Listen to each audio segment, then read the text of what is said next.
Hey y'all, so today we're going to go through kind of just some basics on how I can quickly create an illustration that I've used for social media or for this drawing challenge that we're doing right now. So let's get started.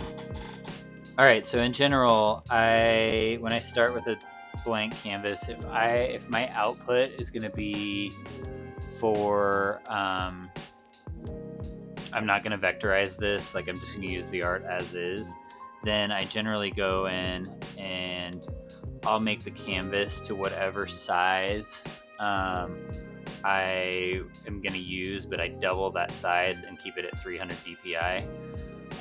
Seems to produce quality images if I'm using it for social media or even for print.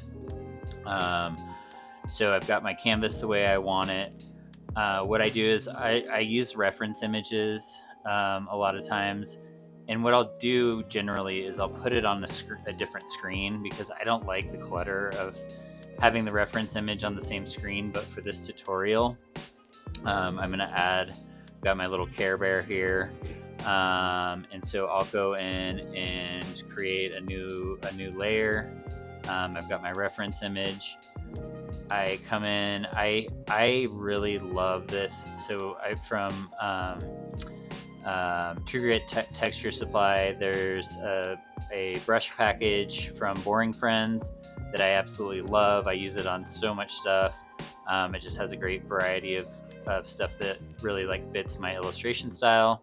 So I'll start with a pencil and I jump in and just make my general shapes of what I'm about to draw. So I've got the head, get kind of the cheeks going in here, get his little ears going, kind of give myself a center reference line, and then I'll draw kind of his general body. Sorry for all the banging, my dog just found his bone. And I'll kind of get the structure of his arms, get those dialed, keep my center image going so I can kind of see which direction he's going to be facing. I'm going to have his arm like that, and then I'm going to build out his legs. I got some little stumpy legs. And once I have just this kind of general outline of what my character I want to draw is, then I can jump in and modify things. Sometimes I'll just draw over it or I'll erase things. So maybe if I want his arm to be a little elevated, I'll draw this up a little bit, get a different kind of pose. I can adjust and change the poses as needed here. But when I have this sketch piece done, then I'll generally jump in and start kind of defining more clearly defining some of the items, right? So get his little form of his hand. Do not disturb.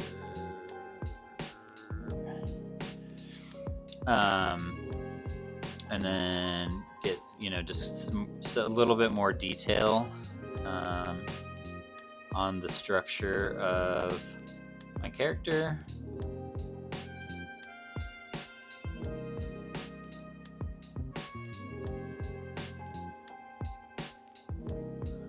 Just so I can see what I'm doing a little bit better. And all I'm doing is just adding a little bit more pressure.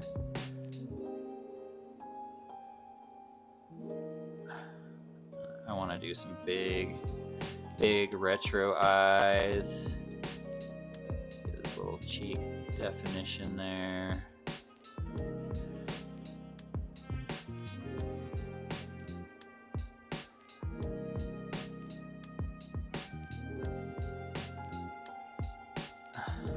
Get that going, and define just a little bit more on his body.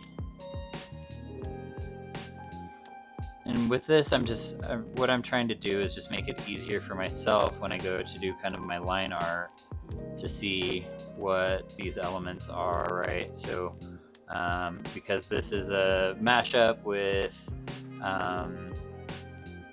With the purge, maybe we want to add a little knife to his hands. We'll just rough that out.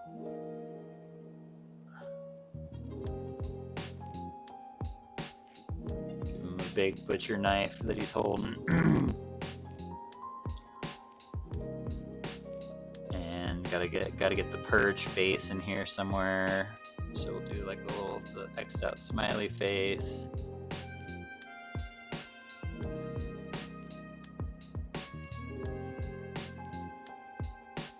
And so now that I'm feeling pretty good about that, about what my outline is, then I'll jump over here and I'll reduce the opacity of my sketch.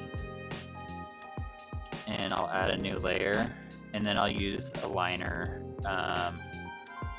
to kind of start defining things. And with these liners, I always highly recommend, you can use a lot of the Procreate liners for inking and all of that stuff, but just go in here to your settings and make sure your stabilization's turned up. I like it somewhere between 60 and 70, and that just gives me a really nice control over what I'm illustrating. So then I can like really just kind of lay down the blacks the way that I want them, right? So I can just come in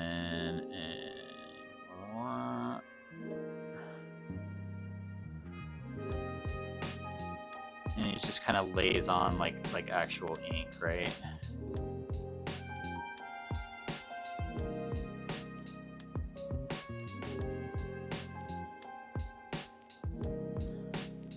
And for the style that I like to draw in, I always do these kind of heavy tapered outlines, which seem to just kind of blend to the style that I'm looking for, with the kind of heavy fills.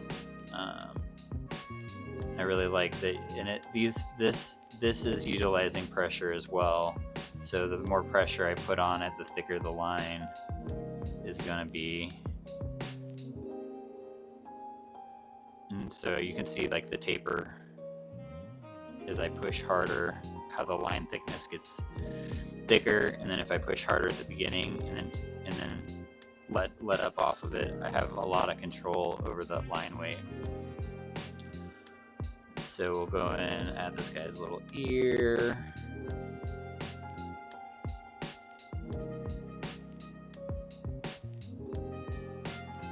And just quickly add some of these elements.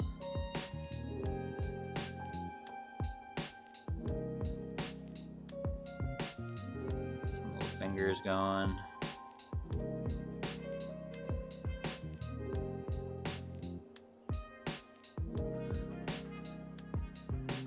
Realize I probably need to reduce the size of his fingers there.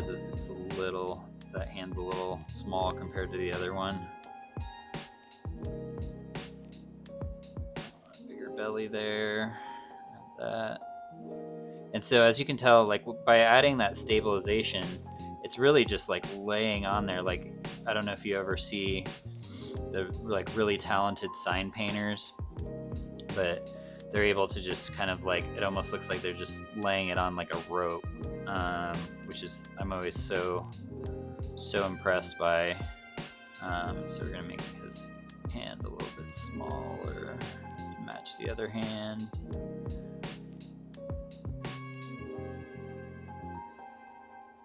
We can make the knife.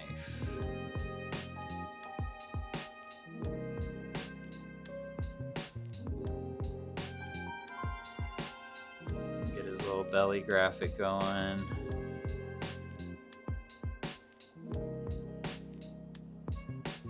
Don't like that. And so again, if you're not familiar with Procreate, if you hold, you can get, perfect shapes. You can hold curves, get better curves. And so I'm pretty happy with, I'm going to use smaller. So once I'm pretty happy with my outline, if I were vectorizing this, I would stop here and I would simply just share this and image trace it in Illustrator. But for this instance, I'm going to go ahead and kind of finish out this drawing just a little bit. So when I go to do that, I just want to double check, make sure my lines, I don't have like too much wonky line work, and make sure they connect, because I'll show you why here in just a second.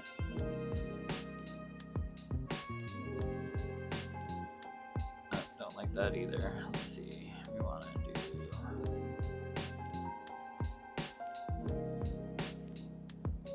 let's make that look a little bit better.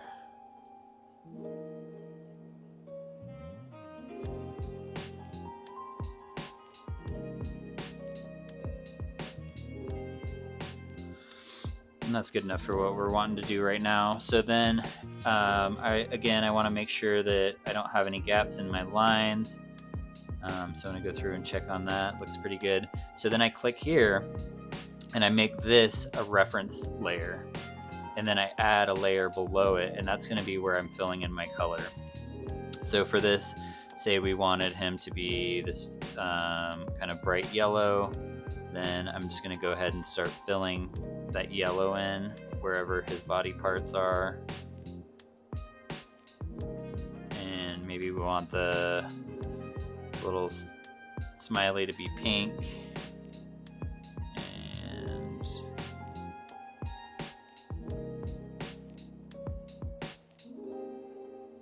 we'll just do a kind of a gray for the knife and a little brown for the handle. And so now I've got my guy colored in, and some people like to do it this way. It's good and bad. If you ever need to go back in and edit your line work, it kind of sucks, because as you can see, if I erase or do anything with my line work, that fill is not filling in behind that line work. But for these drawing challenges and for what I'm doing, this is in my mind like the quickest, easiest way. And so once I'm happy with that, then what I'll do is and I forgot to mention too, a lot of times I'll add a background color just so I can see what I'm doing, right? Maybe we want this like kind of tannish color. And for those of you that probably noticed, I have some paper textures that I load in here. I can add in the video link what my settings are for this, but I just have this black paper texture that I have set on screen, and I can adjust the settings there. And I have this one on multiply, and it just gives me a nice little grit to work with that I really like. And so once I have all of this, I want to add my kind of halftone look in here. So I'll actually create a new layer from here above my color, and then I'll add a clipping mask that will just ensures that I'm not going to be drawing outside of my little Care Bear here. So I'll go to a black, and I'll grab this rough dot like halftone that's part of that pack that I was talking about. There's lots of halftones that you can get for free or purchase if you choose, but I'm on my layer, I've got my brush. So then I'll just come in here and add some, I want to add them over on this side. So I'll just come in here and add some slight little kind of shadows to give it just a hint of depth. And as you can see, because I have the clipping mask, I can't color off of my Care Bear, which is nice, just to keep it nice and clean. And I'll just add some little shadows here and there, just hints of shadows. And my iPad's dying. Add them all kind of to the same side. And so, say we're happy with that. Then what I'll do is I love me some texture and grit, so I'll actually add a layer at the very top, and There's this like ink abrasion. You can use any kind of texture that you can find, but I'll take this, add it to the very top, and make sure that I'm using my background color. And then I can come in here and kind of give it that gritty, like almost like it's like a faded print look. And there we go. Now we have our little guy.